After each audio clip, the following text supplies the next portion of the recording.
Bismillahirrahmanirrahim. Insyaallah ta'ala pada pertemuan sore hari ini adalah pertemuan yang terakhir dari kitab Akhta'ul Musallin minal wudu' ila ma ba'da taslim pada bab al-mukhalafat fis shalah.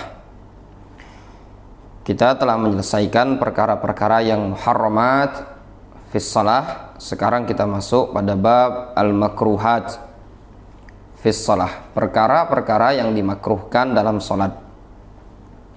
Di sini disebutkan poin yang pertama adalah at-tasa'ub. At-tasa'ub, menguap. Liqaulin Nabi sallallahu alaihi wasallam, at-tasa'ubu minasyaitan. Fa idza tasa'aba ahadukum falyakzim mastata'.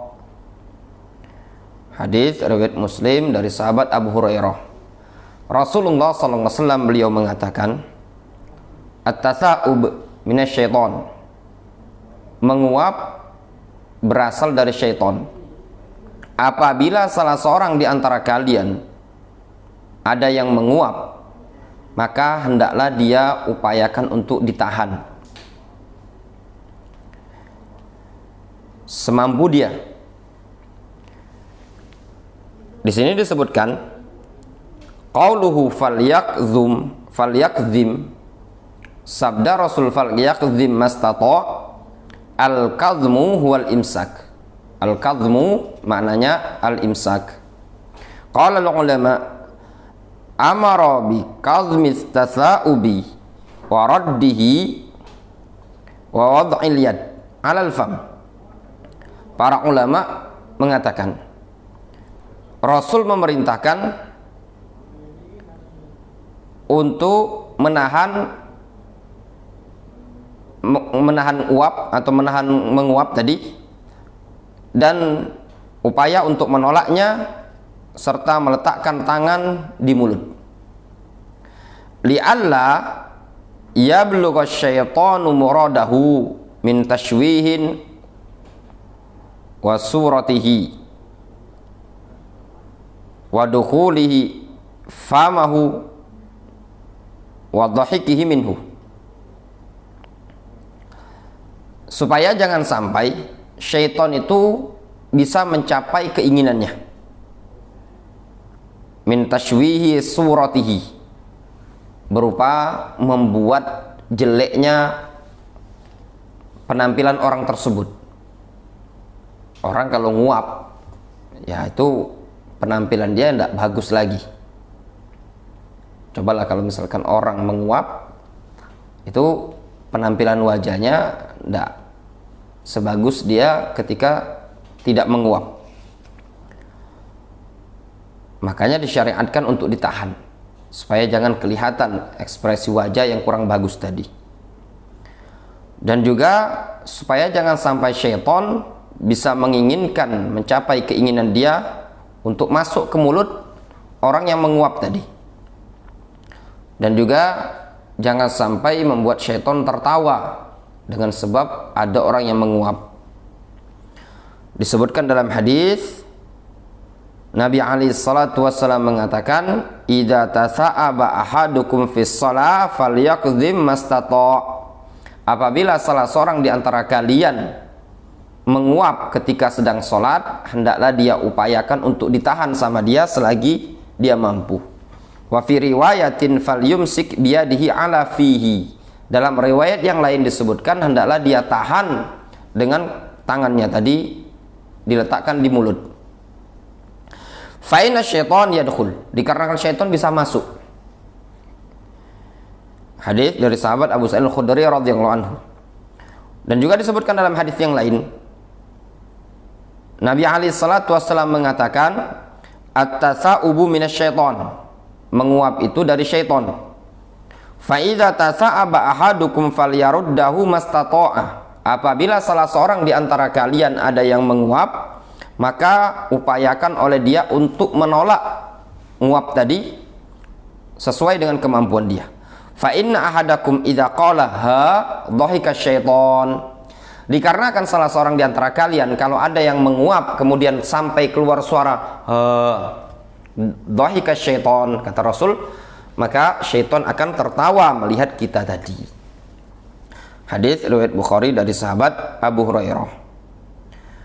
Kata penulis buku ini, qauluhu minasyaiton udhifa ila syaiton li'annahu huwa alladhi yad'u ila i'ta'in nafsi wa syahawatiha. Wattasa'ubu yakunu ma'a mailil insan ilal kasal wan naum wattasaqul anit ta'at. Sabda Rasul yang menyebutkan menguap itu berasal dari syaitan, at-tasa'ubu minasyaiton. Nguap disandarkan kepada syaitan. Kenapa? Dikarenakan syaitanlah yang mengajak, yang menyeru untuk memberikan nafas dan mengeluarkan syahwatnya tadi. Dalam artian syaitan yang mendorong tadi. Wattasa'ub yakunu ma'a mailil insan ilal kasal. Yang namanya at-tasa'ub ini dibarengi tatkala seseorang ada kecondongan kepada sifat malas, wan naum, tidur, wattasaqul anit ta'at, dan juga tatkala berat untuk menjalankan ketaatan. Sautul mutasa'ib. Ha adalah suara orang yang menguap. Orang yang menguap itu kan kalau tidak ditutup dia akan bersuara ha, katanya tadi. Idza balagha fit tasa'ub, yaitu tatkala dia betul-betul berlebihan dalam menguapnya tadi. Dhahika syaitan, maka syaitan tertawa farahan bitaghallubi alaihi, sebagai bentuk kegembiraan bagi syaitan tadi, dikarenakan syaitan bisa mengalahkan dia. Sebagai bentuk kegembiraan dari syaitan, dikarenakan syaitan bisa mengalahkan dia. Kemudian poin yang kedua dari perkara yang makruhat, al-iltifat li ghairi hajatin, menolehkan kepala ke kanan atau ke kiri, li ghairi hajah, tanpa ada kebutuhan. Ini hukumnya makruh. Faqad su'ila 'anil iltifat fi shalah.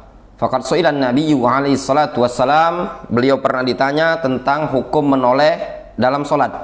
Faqal huwa ikhtilasun yakhtalisuhu syaitan min salatil abdi.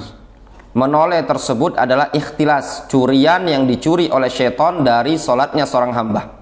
Hadis riwayat Bukhari dari sahabat Aisyah. Al-iltifat yakunu birra'si, yang namanya iltifat itu dengan kepala. Wa qad dzhabal jumhur ila karahati dzalika ma lam yastadbir al-qiblah. Jumhur menyatakan yang demikian itu hukumnya makruh selama dia tidak membelakangi kiblat. Fa in istadbaraha batalat salatuhu. Kalau seandainya dia membelakangi kiblat, maka batal salatnya. Maknanya kalau orang tersebut sampai membelakangi kiblat karena nolehkan kepala tadi, maka salatnya batal. Qala al-Imam Asy-Syaukani rahimahullahu taala fi Nailul Awtar. Asy-Syaukani menyatakan dalam kitab Nailul Awtar, wa ahaditsul bab tadullu ala karahatil iltifat fi shalah. Hadis-hadis pada bab ini, maknanya dalam kitab Al-Muntaqa, menunjukkan makruhnya menoleh tatkala salat. Ingat, iltifat menoleh itu menggunakan ra's, menggunakan kepala. Wa huwa qaulul aktsar wal jumhur ala annaha karahatu tanzih. Dan itu pendapat mayoritas para ulama, menyebutkan apa? Makruh. Dan jumhur berpendapat itu hukumnya makruh tanzih, ma lam yablugh ila haddil istidbaril qiblah, selagi belum sampai pada tingkatan membelakangi kiblat. Qal Asy-Syaukani mengatakan wal hikmah fit tanfiri anhu al-iltifat ma fihi min naqsil khusyu' wal i'rad 'anillahi ta'ala wa 'adami tasmim an mukhalafah waswasis syaitan. Hikmah, kata Syaukani, kenapa dilarang dari iltifat? Dikarenakan pada tindakan iltifat tersebut, tindakan menoleh, terdapat padanya naqsun fil khusyuk, kekurangan dalam khusyuk. Kata beliau, fihi min naqsil khusyuk. Padanya terdapat tindakan nilai yang mengurangi kekhusyukan. Orang kalau noleh-noleh menunjukkan dia tidak khusyuk. Kalau orang yang khusyuk fokus pada satu tempat. Wal i'rad 'anillahi ta'ala, dan juga sebagai bentuk i'rad, berpaling dari Allah Subhanahu wa taala.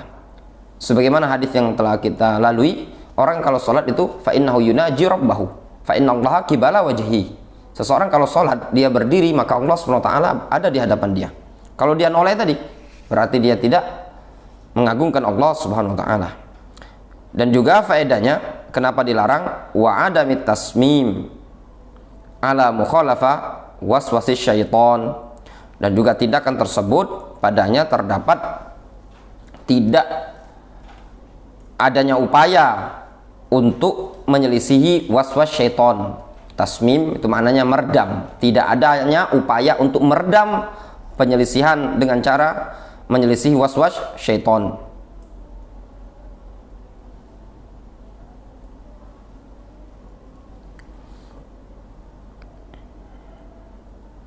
Tanbih. Di sini disebutkan amal iltifat lil haja fala ba'sa bihi. Adapun kalau dia noleh dikarenakan hajat, karena kebutuhan, tidak masalah. Lima rawahu Abu Dawud an Sahal ibn al-Hanzaliyah, berdasarkan hadis riwayat Abu Dawud dari Sahal ibn al-Hanzaliyah, qala, beliau mengatakan thuwiba bis salah, yakni salat as-subhi, faja'ala Rasulullah SAW yusalli wa huwa yaltafitu ila sya'ab, wa kana arsala farisan ila sya'ab minal lail yahrusu. Ketika itu dikumandangkan, ditaswib untuk mengajak salat pada salat subuh. Taswib itu lafaz as-salatu khairun minan naum. Lalu Rasulullah SAW ketika itu beliau sedang salat, beliau pun menoleh ke arah Sya'ab. Sya'ab itu bukit kecil atau lereng yang ada di bukit tadi. Wa kana arsala farisan ila sya'ab minal lail yahrusu. Dan ketika itu Rasul mengutus penunggang kuda di malam hari untuk berjaga-jaga di lereng atau di lembah bukit. Di sini maknanya Rasul ketika sedang sholat, muadzin mengumandangkan as-salatu khairum minan naum, kemudian Rasul noleh, ya, karena lil hajah, untuk melihat kondisi orang-orang yang sedang berjaga-jaga ketika itu. Kemudian di sini juga disebutkan kadzalikan nazar yaminan wa shimalan biduni iltifatin la dalila 'ala nahyi anhu lakin yushghil 'anis shalah idza lam yakun li hajatin. Demikian juga ngelihat itu kepalanya masih ke depan, tapi dia kadang noleh, ngelirik, bahasa kitanya ngelirik kanan atau kiri. Kalau tanpa hajat maka tidak diperbolehkan ya. Walaupun tidak ada larangan sebenarnya, namun hukumnya makruh. Kenapa? Dikarenakan bisa menyibukkan diri dari sholat. Kemudian yang ketiga, poin yang dinyatakan makruh, mashul hasah. Mashul hasah, pegang-pegang kerikil ketika sholat. Wa ila karahati dzalika dzahaba jumhuru ahli ilmi. Ini mayoritas para ulama berpendapat hukumnya makruh. Liqaulin Nabi sallallahu alaihi wasallam, "Idza qama ahadukum ila shalah fala yamsa al-hasa." Apabila salah seorang di antara kalian bangkit melaksanakan salat, maka jangan nyentuh-nyentuh kerikil, main-main kerikil. Hadis riwayat dari sahabat Abu Dzar, riwayat Abu Daud, Tirmidzi, Nasa'i, Ibnu Majah dan yang lainnya. Juga disebutkan dalam hadis yang lain, Rasul menyatakan tentang seorang laki-laki yang meratakan pasir ketika dia hendak sujud, ya. Jadi ada ketika itu seorang laki-laki yang ketika hendak sujud dia meratakan pasir di bawah. Zaman dahulu salat di Masjid Nabawi ya mungkin banyak pasir ya, mungkin susah untuk sujud, diratakan seperti ini. Kata Rasul, in kunta fa'ilan fawahidatan. Kalau engkau memang ingin melakukannya sekali, ya sekali saja. Kalau memang harus melakukannya, maka cukup sekali. masuk dari kategori megang-megang kerikil ini tadi. Kan zaman dahulu kan sholatnya di Masjid Nabawi kan lantainya pasir, mungkin ada yang sambil megang kerikil. Zaman sekarang masuk juga kategori misalkan main-mainkan sambil sholat, mungkin dia memain-mainkan jari jemari, main-mainkan kancing, baju, atau main-mainkan jam dan yang lainnya, itu masuk dalam kategori seperti ini. Kemudian yang keempat, as-shalah bi hadratit ta'am. Perkara yang makruh juga adalah salat tatkala sedang dihidangkan makanan. Di sini disebutkan wa qad dhahaba jumhuru ahli ilmi ila karahatis shalah fi hatainil halatain. Sungguh mayoritas para ulama berpendapat makruhnya salat pada dua kondisi ini tadi. Yaitu kondisi ketika seseorang sedang sholat, dia pengen makan dan makanan sudah dihidangkan, atau ketika sedang sholat dia ingin BAB atau BAK. Amma idza addat mudafa'atul akhbatsain ila fawatit tuma'ninah fayahrumu fi hadhil halah wa salatuhu batilah. Adapun kalau menahan BAB atau BAK dalam sholat sampai mengantarkan hilangnya tumaknina, maka kondisi seperti ini hukumnya haram dan salatnya batal.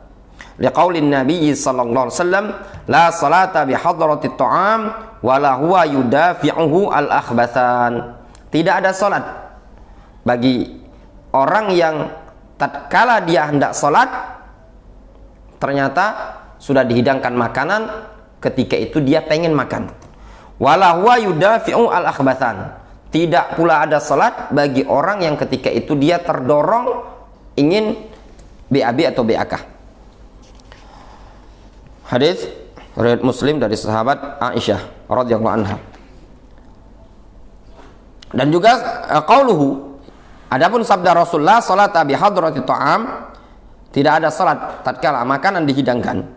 Ay inda huduri ta'amin tatuqu nafsuhu ilaih. Maknanya ketika dihadirkan makanan tersebut, jiwa dia pengen sekali mencicipi makanan tadi. Ay fala tuqamus shalah fi mawdi'in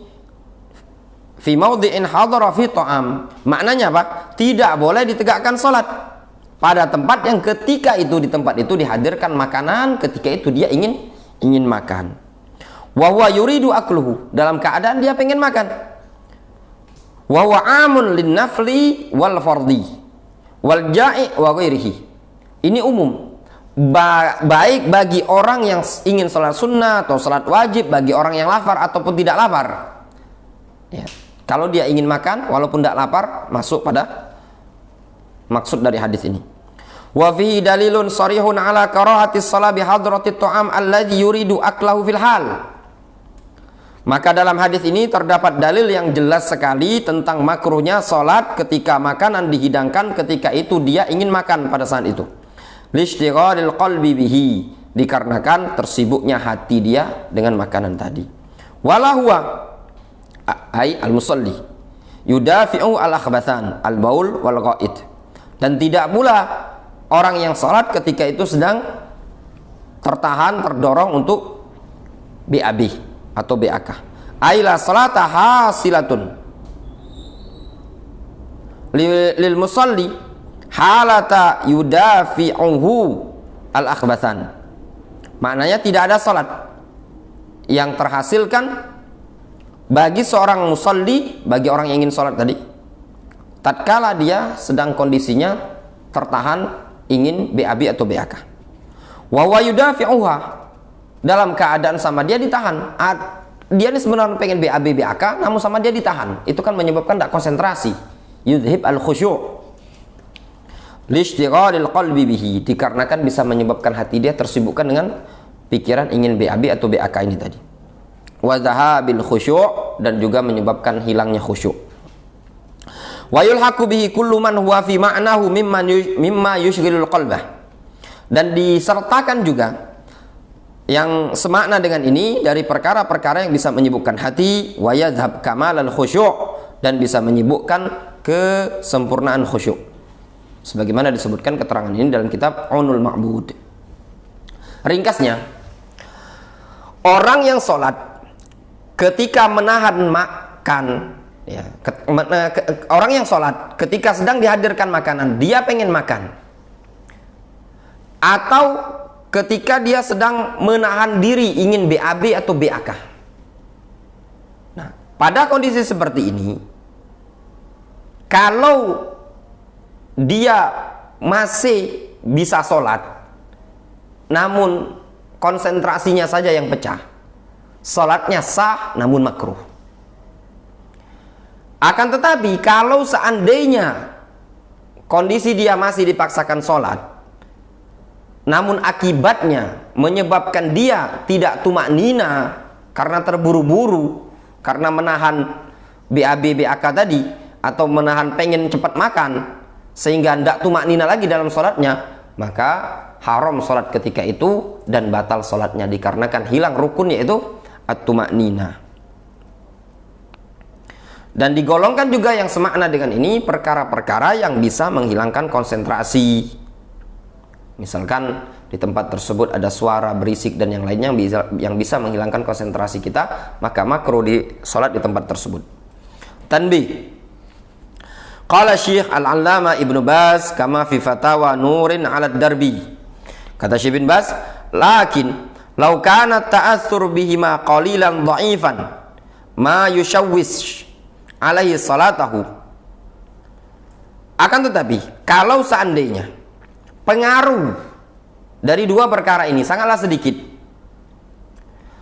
tidak mengganggu atau tidak merusak sholatnya dia tadi, fa innahu yusalli idza kanatil mas'alah khafifatal mudafa'ah la tu'athiru ala salatihi.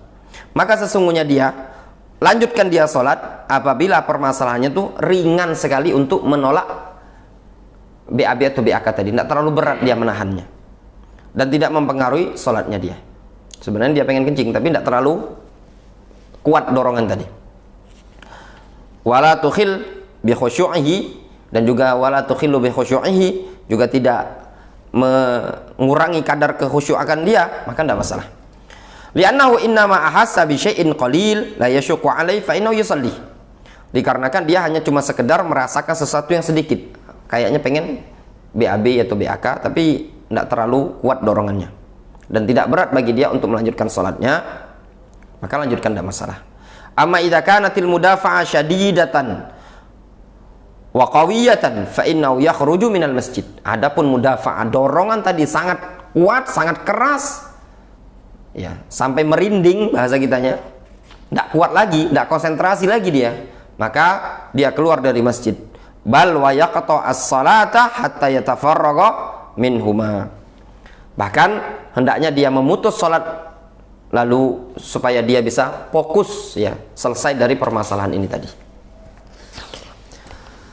Kemudian poin yang terakhir, as-salah hal mudafa'atul akhbatsain. Salat dengan menahan al-akhbatsain itu masuk yang tadi ya kita sebutkan. Kita lanjutkan masih keterangan pada keterangan Syekh Ibnu Baz. Di sini disebutkan keterangan mu'allik, ya. Sudah bukan lagi kalam Syekh bin Baz, tapi kalamnya mu'allik. Wa liqauli sallallahu alaihi wasallam idza uqimatis shalah wa wajada ahadukum al-khala' falyabda' bil khala'. Apabila salah seorang di antara kalian hendak salat, ya, kemudian salat telah ditegakkan dan ternyata ada yang mau ke WC, ke toilet, falyabda' bil khala', maka hendaklah dia mulai ke WC dulu. Salat sudah dikumandangkan tapi dia pengen ke toilet dulu. Hadis dari Abdullah bin Arqam disahihkan oleh Syekh Muqbil. Li'annahu idza shalla qabla dzalik tushawwisu khusyu'ahu. Dikarenakan kalau dia salat sebelum dia ke toilet, ya, maka bisa mengganggu kesalatnya dia. Waqtalla huduru qalbihi, sehingga akan berkurang kekhusyukan pada hati dia tadi. Wal hadits fihi dalilun ala annahu la yaqumu ila shalah wa huwa yajidu syai'an minal gha'it wal baul. Maka pada hadis ini terdapat dalil bahwasanya orang tersebut tidak bangkit menuju sholat kalau dia mendapati pada dirinya ada sesuatu rasa ingin BAB atau BAK. Dan juga disebutkan dalam hadis dari sahabat Aisyah, dari Anas bin Malik, dari Ummu Salamah dan yang lainnya, disahihkan oleh Syekh Muqbil, Rasul menyatakan, "Idza quddimal 'asya fabda'u bihi qabla an tusallu salatal maghrib wa la ta'jalu an asyaikum." Kata Rasul, apabila dihidangkan al-'asya, makan malam, maka mulailah kalian dengan makan malam sebelum kalian salat maghrib. Wala ta'jalu an asyaikum. Rasul menyebutkan, janganlah kalian bergegas ya dari makan tersebut ya. Maksudnya terburu-buru ya. Ingin mengejar makan.